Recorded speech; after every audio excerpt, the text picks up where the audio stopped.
नमस्कार किसान दाजुभाइ तथा दिदीबहिनीहरू, के तपाईँहरूले बिउ रोप्नुभयो, पानी हाल्नुभयो, तर लामो समय बितिसक्दा पनि अङ्कुरण भएको छैन? यस्तो अवस्थामा हजुरहरूको बिउ, समय, श्रम र मेहनत सबै खेर गएको हुनसक्छ। धेरै किसान साथी दाजुभाइ तथा दिदीबहिनीहरूको गुनासो पनि यही भएको हुन्छ। माटोको क्वालिटी, बिउको क्वालिटी, वातावरणको प्रतिकूल प्रभाव, धेरै प्रब्लमले गर्दा यस्तो छ भनेर भिडियोलाई अन्तिमसम्म हेरेर साथ दिनुहोला। वर्णन गर्न गइराखेको छु। हजुरहरूले समय सिजन अनुसार मुला, सिमी, बोडी बिउ त लिएर जानुहुन्छ, माटो पनि राम्रो हुन्छ, मल पनि प्रयोग गर्नुहुन्छ, पानी पनि हाल्नुहुन्छ, तर फाइनली गएर बिउ उम्रिन गइराखेको हुँदैन।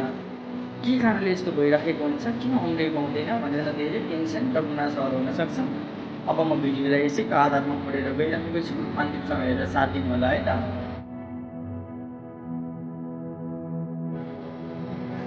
नमस्कार साथीहरू, आजको भिडियोमा हामी घरमै सजिलै उमार्न सकिने बोडी र सिमीको खेती गर्ने सही तरिका, माटो तयारीदेखि फल टिप्ने समयसम्म छोटो र सरल रूपमा हेर्नेछौँ।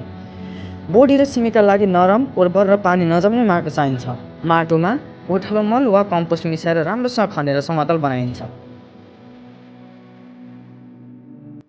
6 देखि 8 घण्टा पानीमा भिजाउनुहोस्।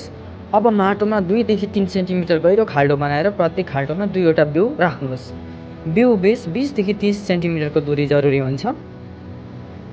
5 देखि 7 दिनमै सानो अङ्कुर बाहिर निस्कन्छ। माटो धेरै सुकाउन दिनुहोस्, तर पानी पनि जम्न नदिनुहोस्। दिनमा 5 देखि 6 घण्टा घाम पर्नु जरुरी हुन्छ।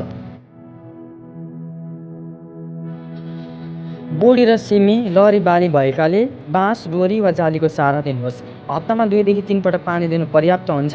30 देखि 35 दिनपछि फुल लाग्छ र त्यसपछि कोसा देखिन थाल्छ। यस बेला नियमित पानी र हेरचाहको आवश्यकता हुन्छ। 45 देखि 60 दिनमा बोडी र सिमी टिप्न मिल्छ। नियमित टिपाइ गर्दा अझ बढी उत्पादन हुन्छ। साथीहरू, आजको जानकारी हजुरहरूलाई कस्तो लाग्यो? मन परेमा लाइक, शेयर र सब्स्क्राइब गर्न नबिर्सिनुहोला। भिडियोहरूमा किसान साथीभाइ सिमी उमार्ने तरिका बारेमा बताउनुहोस् भनेर रिक्वेस्ट गर्नुभएको कारणले यो भिडियो बनाएको थिएँ मैले।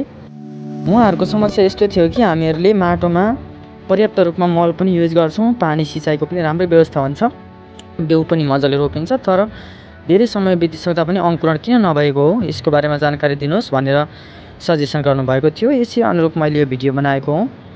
आशा छ हजुरहरूलाई यो भिडियोले धेरै जानकारी मिल्नेछ। हस् त।